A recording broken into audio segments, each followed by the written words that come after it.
Hello again. Welcome to another edition of Locking It In with Deb and Pear. I'm Deb.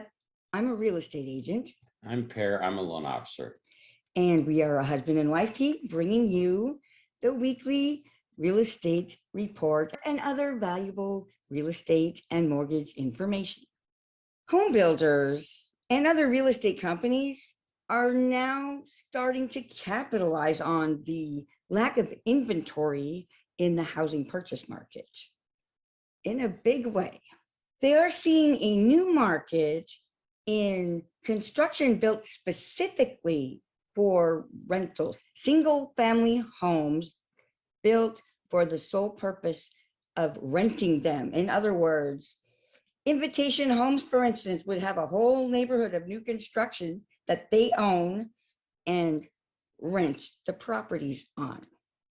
So rather than sell these homes to new home buyers who are looking for a place of their own, now they're built for the sole purpose of selling them to a major builder who will in turn own the neighborhood, essentially. What do you think of that, Perrin? I don't think it's a good idea. First-time home buyers and other buyers are having a hard enough time as it is trying to find a home to buy. And that's not helping them at all. It's not. If you can build a home for renters, you can also build that same home for a first-time home buyer. And when you're building it specifically a bunch of single family homes for rentals, that's commercial, it would be multifamily, isn't it? Well, I'm not sure what it's classified as, but it does no good for anything but investors. Yeah. It makes fewer and fewer homes available to buy for first-time home buyers. The biggest thing is the more this trend kicks in, the more it will be impacted. And another target are neighborhoods where there is a large percentage of renters. If you're in a neighborhood where you have 40 to 60% non-owner occupied homes, then potentially these companies are going to try to buy up all the houses in your neighborhood and rent them all out. I'm really disturbed by this. But the reason they're doing it is because there's so much rent is so expensive and there's so much profit in it for them. I mean, just think about it. What was the median rent price a year ago? Like $1,500, $1,600 a month. Now it's like 2,000. I mean, they're making bank. It makes sense what they're doing from their perspective. From their perspective. I tend to look at the human perspective and know it's not all about money. Making more money is not the answer. It's good for the overall economic numbers. It's not good for most in the short term. In the short term, it's good. Yeah, in the long term, it's going to result in a bigger housing shortage, a major issue with homeownership in this country. We have government programs trying to increase homeownership.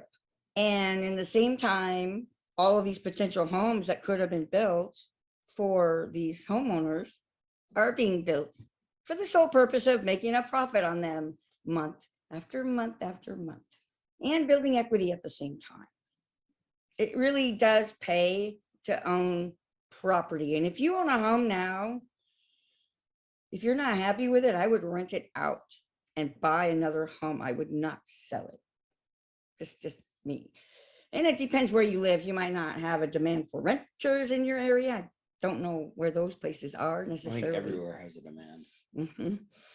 I'm pretty sure right now, renting is the way to go, if as opposed to selling, in particular if you have a starter home, a small single family home that's good for young families. I have had such a hard time finding homes for some of my clients, and I just really get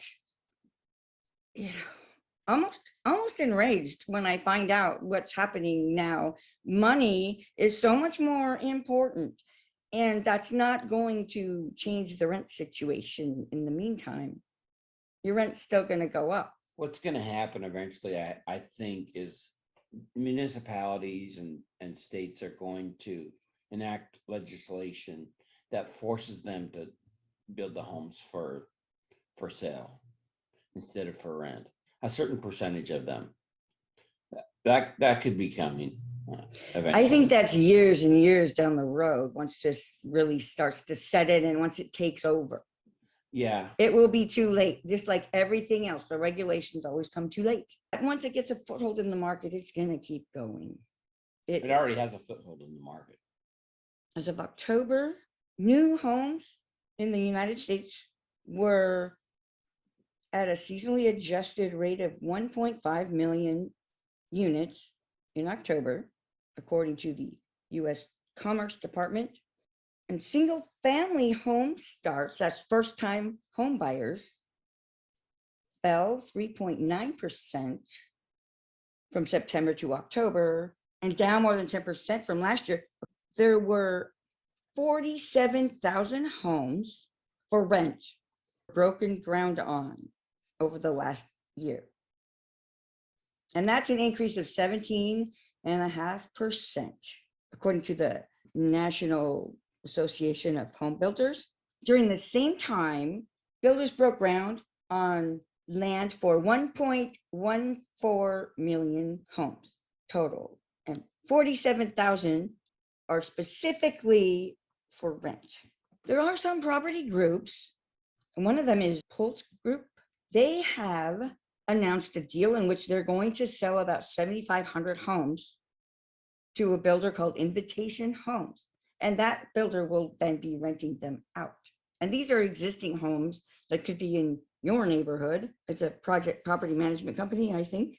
Builders are going to get rich. They are going to be raking it in. And in fact, D.R. Horton, they've been doing a lot of apartment complexes, but also single family rental communities. This month, they estimated that its rental operations will generate more than $700 million for sales during this current fiscal year. It would be fine that they do that as long as they were willing to build other homes for sale at the same pace as what they've done in the past, but they're not. So that's why it's a problem. It's almost like we're creating an America where no one's going to own anything but corporations. It's already the case where you don't own your washing machine, you buy it, but you're not allowed to fix it yourself, and it keeps breaking down, and there's nothing you can do about it. Anyway, I am not happy about this news at all.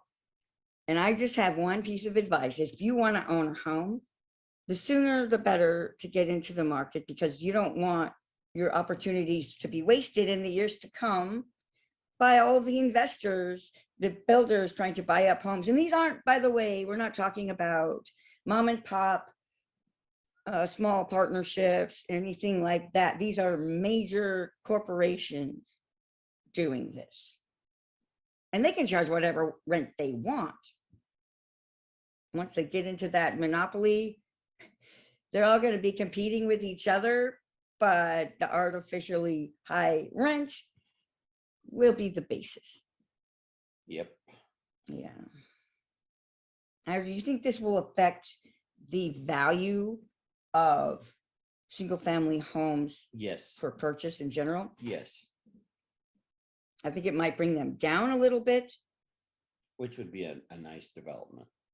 But Not if you bought a at mortgage this house point, with they're a not mortgage. going down in value. Everything's going No. way up in value. I don't expect things to go down in value. I guess what I'm saying is the more the single family homes are saturated with rentals, the general value of that market goes down. It gets cheapened. You'll have homes that are really high quality construction and homes which are poor quality construction, and there won't be many gaps in between. What do you think?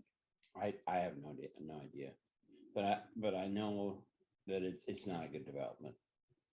This is December 1st, reporting on an unpleasant development in the single family home market. Single family homes built for rent. coming soon to your neighborhood. And that's it for Locking It In with Deb and Pear. Thank you.